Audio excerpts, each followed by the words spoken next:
Hello, my friends, and welcome back to Where Wendy Creates. Today we are making this beautiful art roll. And this beautiful art roll can hold all of your paintbrushes, your markers and scissors, even your notepads and your glues. What a wonderful gift idea. Okay, so to make our paintbrush holder, we are going to take some interior decorating fabric, and I'm cutting it with a sharp pair of scissors, and I'm lining up between these two, so I'm cutting a relatively straight line. As long as you're looking at high quality fabric, the decorations will all be in the same position. So you don't have to worry about being crooked or out of place. Okay, so now we have our piece we're going to work with. Now we're going to go ahead and measure our fabric, 18 by 26. We've cut off a 26-inch length from the bolt. And now we're going to cut that down into 18 inches. So we have our rulers. I'm going to go ahead and make a couple of marks here. We're going to cut it right on the line. So we've got it at 18 inches. And we have our line set up. We want to be perfectly straight. And again, I told you the print is pretty much perfectly straight on this fabric because it is high quality fabric. And then we're going to go ahead and cut on our line. So we'll move our ruler away. It is a 24-inch ruler. It is a 26 piece of fabric. And we're cutting right on that mark, so that mark is never going to show. So what we need today is a nice pair of scissors that cuts very well. I have just about a dozen or so pens, and we're going to need 2 pieces of interior decorators fabric. You can use whatever fabric you like. Blue jean and canvas works very, very well for this project. And I'm going to be using our sewing machine, our heavy-duty Singer sewing machine, to sew these pieces together, turn them right sides out, and then make them into a beautiful canvas for holding our art pens and pencils or for holding our paint brushes. And one place, my friends, to get very cheap fabric, it is from an interior decorator secondhand sale. You can get it extremely cheap because the paint bled through, and because it's not a beautiful even color on this side, the fabric was less than half off. And on this side, you can barely see it, and I never even noticed it until I'm looking on the back side. So again, it's a great way to use for utility to get extremely cheap fabric if you're not looking at the colors of the final product. And what I thought I was going to do with this in the first place is dope it all up with paint and make it beautiful. So let's go ahead and start. We need our needles, or our pins, excuse me, because I'm going to go around. We're putting the edges perfectly lined up, and we're going to pin them all the way around.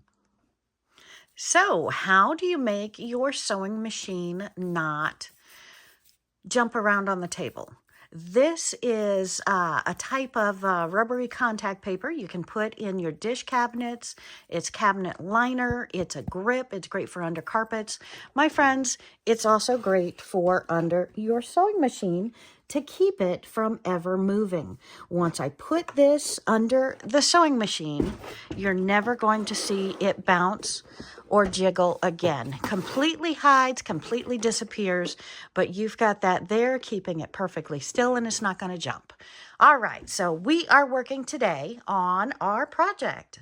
So I've used 14 pens to pen my 18 by 26 inch two pieces of fabric, right sides together, wrong sides out towards me, and we have them lined up all the way around. So let's go ahead and start sewing.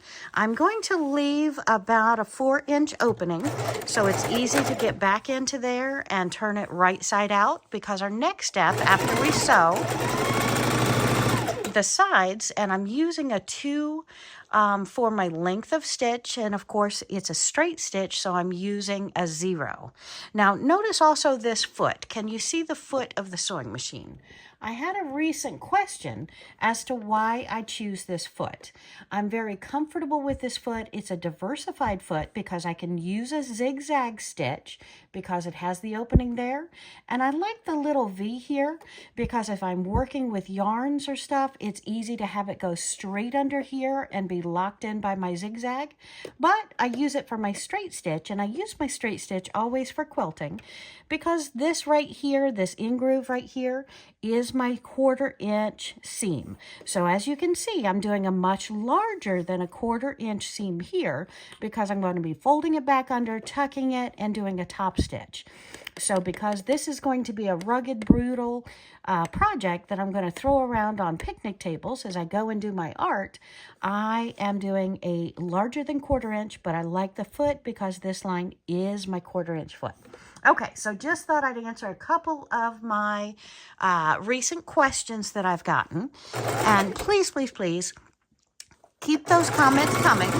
Let me know what foot you like to work with and what odd projects you like to sew on, because our audience members might also be working on similar projects or have questions on how to do those projects, and it may be helpful for the entire community. Okay, so we are doing a straight stitch all the way around this piece, which is going to be our art bag,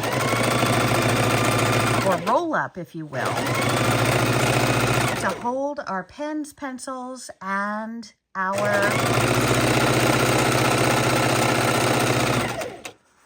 paintbrushes.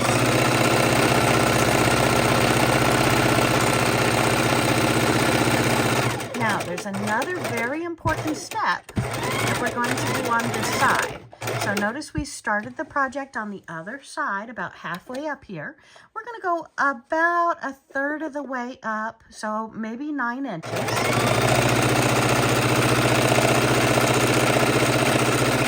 We're going to lock stitch because we're going to go ahead and insert our ties. Now, for our ties, that's what we're adding next. We can use the jute rope. This you can get in the craft aisle, you can get in the construction aisle, you can get in most any construction place at different widths. The regular lace or ribbon, I'm looking to do neutrals. We can do different lengths of ribbon, but what I thought we would do with this project is this one right here. So we're going to go ahead and lay this in for our ties. So we've decided to use this ribbon for our ties, and I'm going to go ahead and take both ends and see what size we have. And then just right in the middle of what I had left on the spool, we're going to put it right here inside and sew it down real nice. So we're going to have our ties sticking out. So I'm going to unpin this here. We're going to take this and kind of ball it up a little bit, stick it inside of our mat, kind of like a baggie, pull out our ends, and we're going to sew it straight over top. Now I'm going to go over this part very well.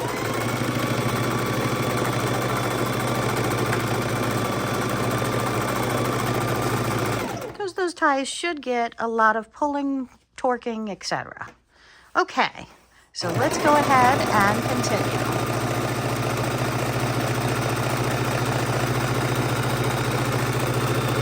I'm going past and back, and then needle down, foot up, pivot, and then I'm going to sew backwards and forwards, locking in that corner, making it another tight spot, making sure we're lined up here.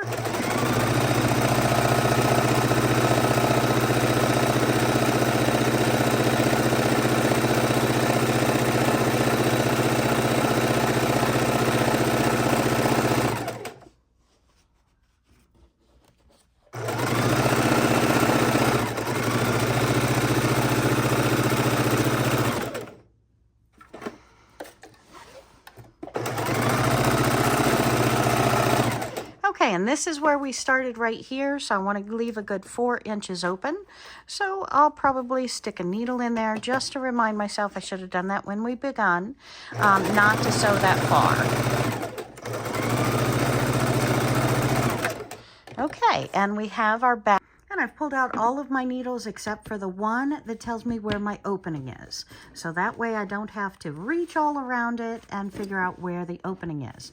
So, ouch. So the next thing we're going to do is trim off of our corners to make them easy to turn. Because all of this fabric is going to be turned right side inside. And so we can have the right sides on the outside for our next step.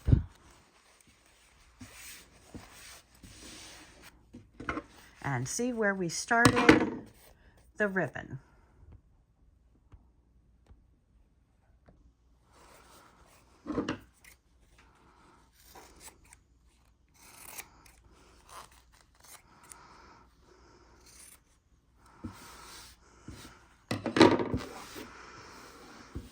Okay, now we're ready to pull out our pen. I'm going to put my hand all the way into an opposite corner. I'm going to stick my pointer finger into the corner, match it up on the outside, and then help myself by turning that right side out first. Then we'll take the entire bag, turn it right side out, and then stick our fingers into each corner. And then we're going to run over to the ironing board and press all of our seams so they're easy to sew on the outside. Trim our threads if we had any threads on the outside that needed trimming. Just like so. Because this is so large, my fingernail does well at turning the seams. If you need to, stick the end of your scissors gently into the point to get the point out straight, or use a stiletto. I like using a stiletto. It saves my fingers from getting sewn on or pulling out the edges when I'm sewing around it. So a stiletto is always nice to have. And if you don't have a stiletto, get a chopstick. Put some beads on one end, make it fancy, tie some ribbon around it, and then you have it. So you see we have our ties on one outside, and since we put it about 9 inches up, we know what part is going to be the bottom of our bag and which part is going to be the top of our bag, and we can tie it. Okay, so let's go ahead and press it, and we'll be right back. And for our opening, we want to take the existing seams that are there, hold it on either side, pull it tight, and then press this part so it stays together. And we know that opening is opposite side as our handles are.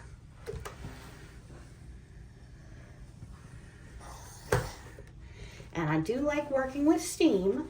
So use whatever fabric that you have. Use the instructions for that type of fabric. Don't use a steam if you're using a silky blend that can't have the steam or the heat cotton setting. Because again, the steam is on the cotton setting.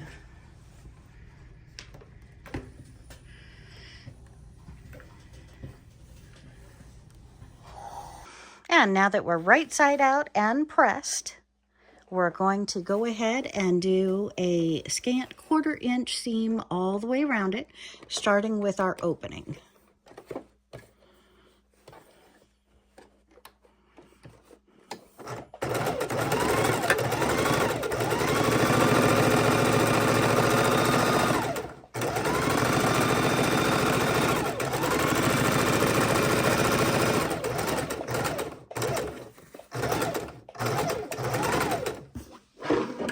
Oopsie, there went my scissors.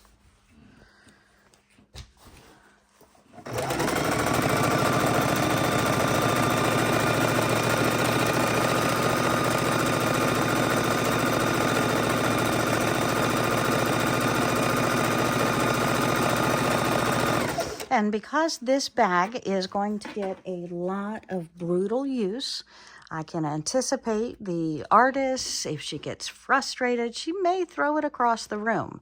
So we're going to go around twice on the outside edge, and that even makes it more fancy.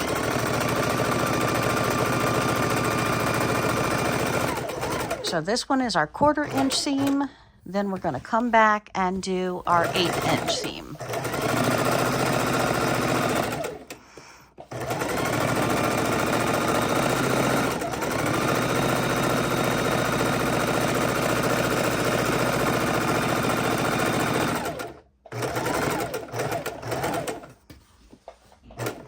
Are you wondering what on earth I'm doing? Have you figured it out yet?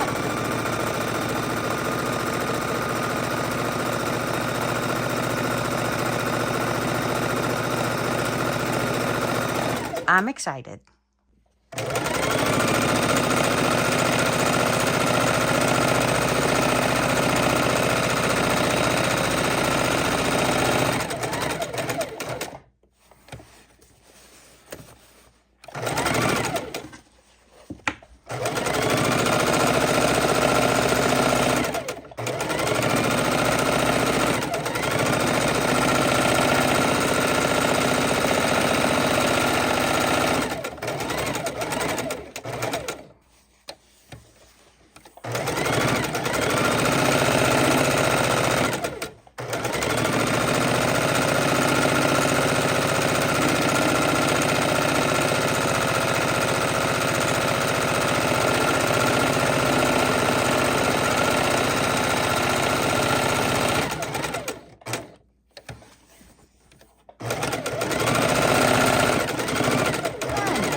Up.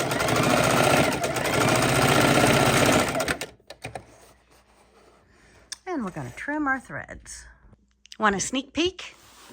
We've got our tie over here. We're going to take it, we're going to hold it up, and we're going to roll it up. How does that sound for fun?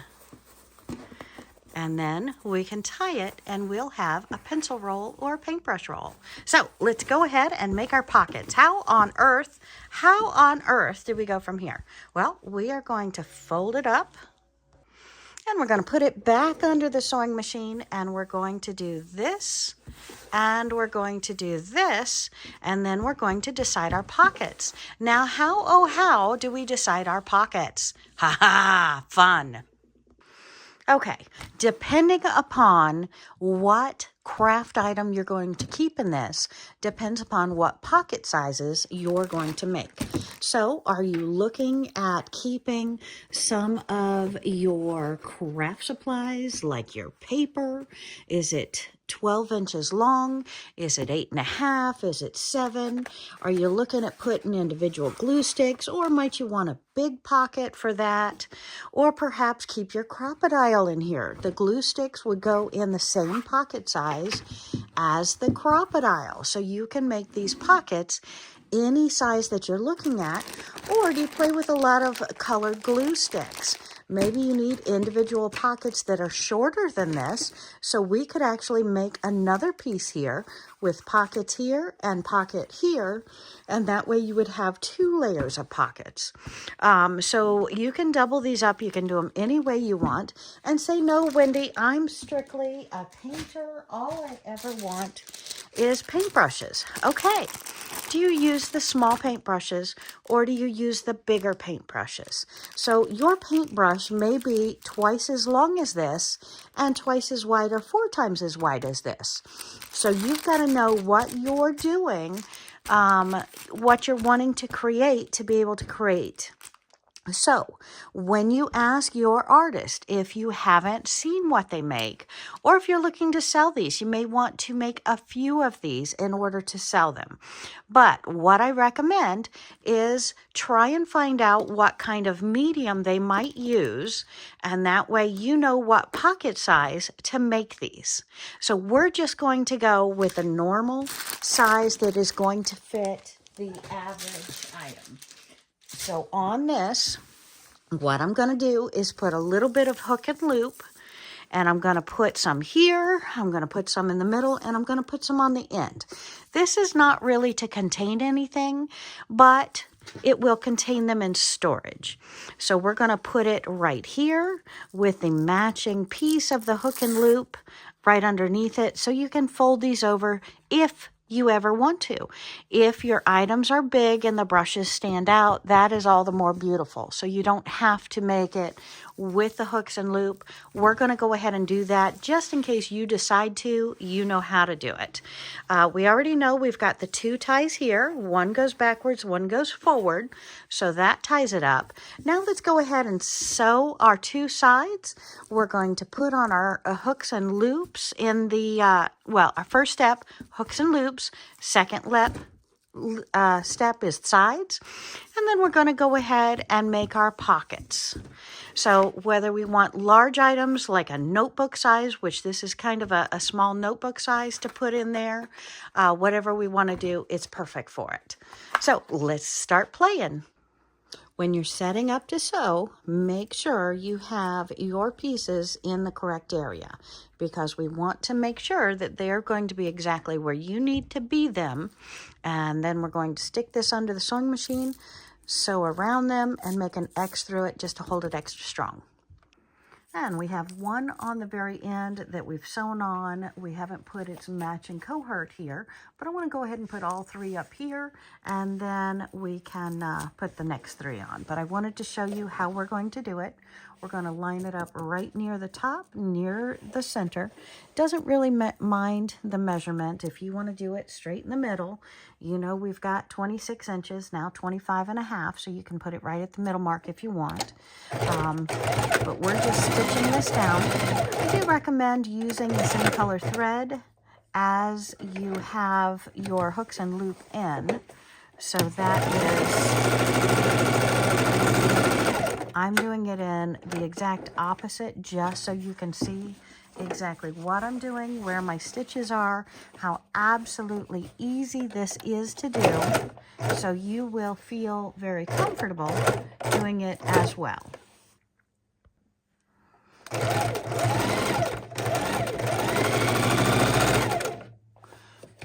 I was getting down to the end of my bobbin, and my thread caught. So that's what issues I had with that. Trim your threads. And then we have that connected. Again, I usually do an X on top of it after I go over this. If you use the same color as the hooks and loops, it looks a whole lot better. All right, so let's go ahead and put on the 3rd of our hooks and loops, and then we'll do the next row, and I'll show you how I line those up.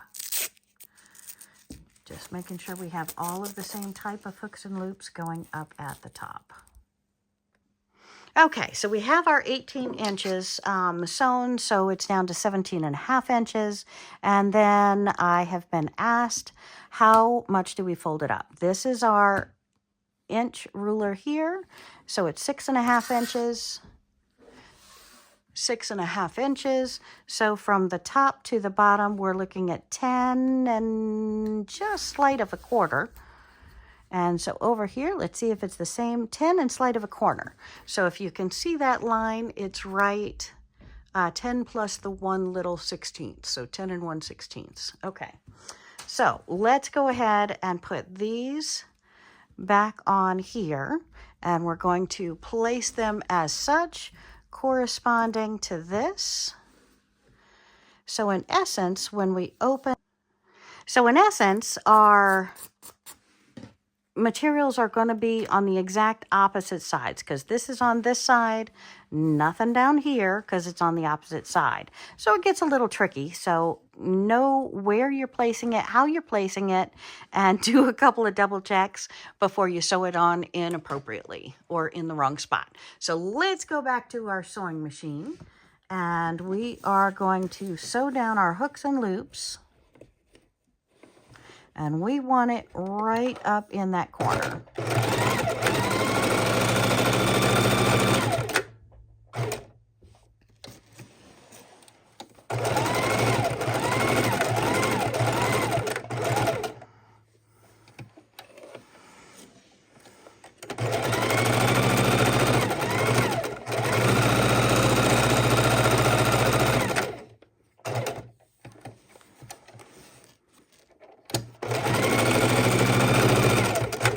we'll sew down the other two just the same.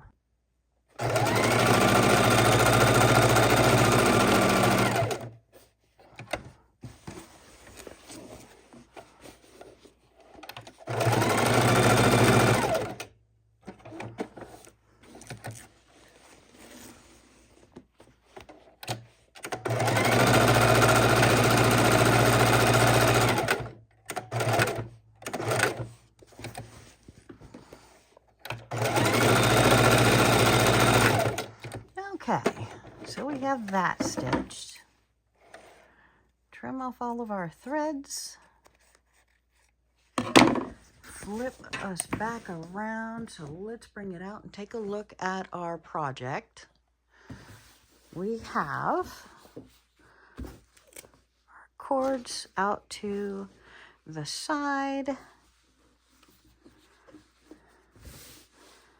And we have our hooks and loops that all close it up if we choose, if we have small items that we can close up. So now let's go ahead and fold it over and do our pockets. So back over to the sewing machine.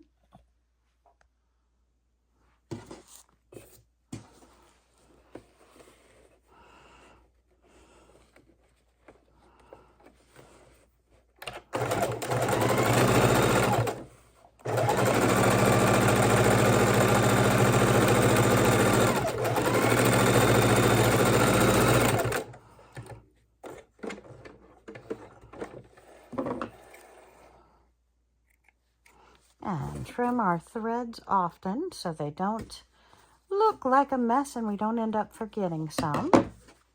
And then we're going to make our pockets as often as we want.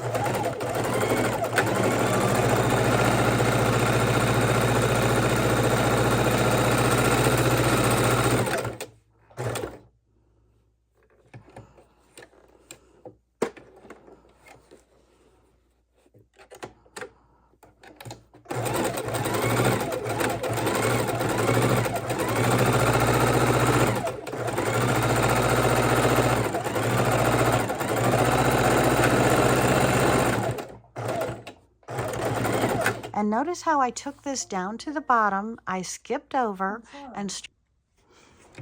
and we're just going to lift the needle, lift the foot, pull it over, whatever distance we want, whether it's 1 inch or up to 5 inches, depending upon if we're putting markers in here, paintbrushes in here, or what we're doing. And mind you, this thread is in hope that you can see my lines. You will want to work in a brown tone so you don't see these marks. And especially if you're going to sell this product, you definitely want to work with the same thread color choices as the fabric that you're using. And again, we are using an Art Deco, so it is stronger. It's not a canvas. It is almost a textured cotton.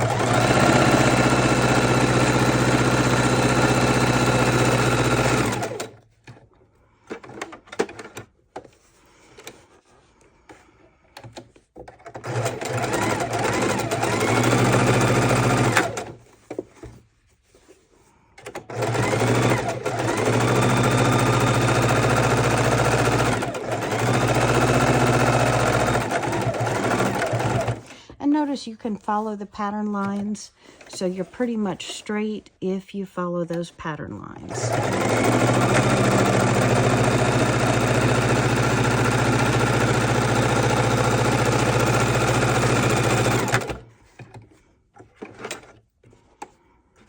And yes, you can go up and down twice if you want to have more durability for slamming those paintbrushes or markers in.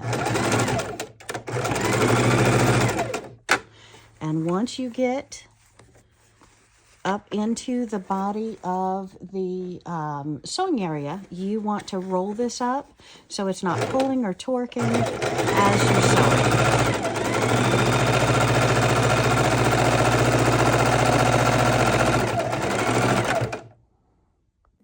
And want to give you a little bit different view here. as I'm sewing.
Was we sewed about 1/3 to 1/2 over, and then we flipped it around just for convenience. You're going to get want to have a little bit of bulk here, so we're trying to do it half one way and then half the opposite. I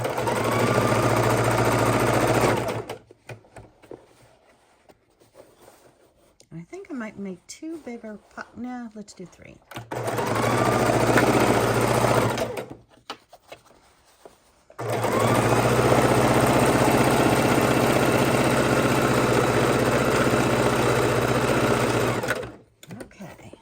So let's pull this out and take a look at our creation. I'm going to trim the thread from the back, trim the thread from the top, get the sewing machine out of our way. Now we have lots of thread to pull, as we did not trim it between each of our pockets as we were going. We kept that movement fluid. And trimming off our final threads, and I want to show you, I did use contrasting threads, so I'm hoping you can see our final creation. And we're just going to trim the threads off the back and then put some of our art tools inside of it so you can see what it looks like with the art tools on the inside. So I'm very excited to show you this. So I didn't cut that one from the front.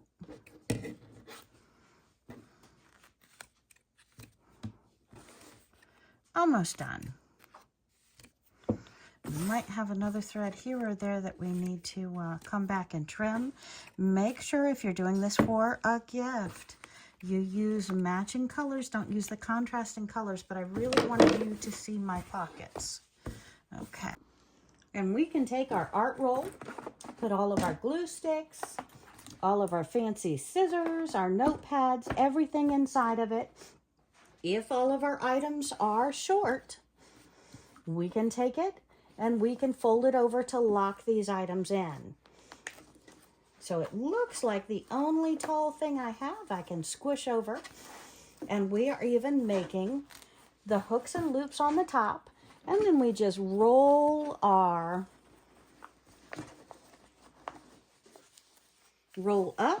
We have beautiful ties, and we can tie our art roll and throw it into our backpack to take with us and do art in the park or on vacation or wherever we go in this tight, beautiful container. Let's make one today. So my friends, thanks for watching Where Wendy Creates. Today we have made this beautiful art roll up with our threads on either ends, our hooks and loops, so it locks all of our art and our fun inside of our pockets. And we've learned we can make our pockets as large or as small as we want to carry anything and everything we want to have with us. So I am so excited about these. I'm going to make some a little bit smaller size. We'll have another tutorial coming up, but they make great gifts. So excited. Thanks for joining me today. Have a great day, my friends.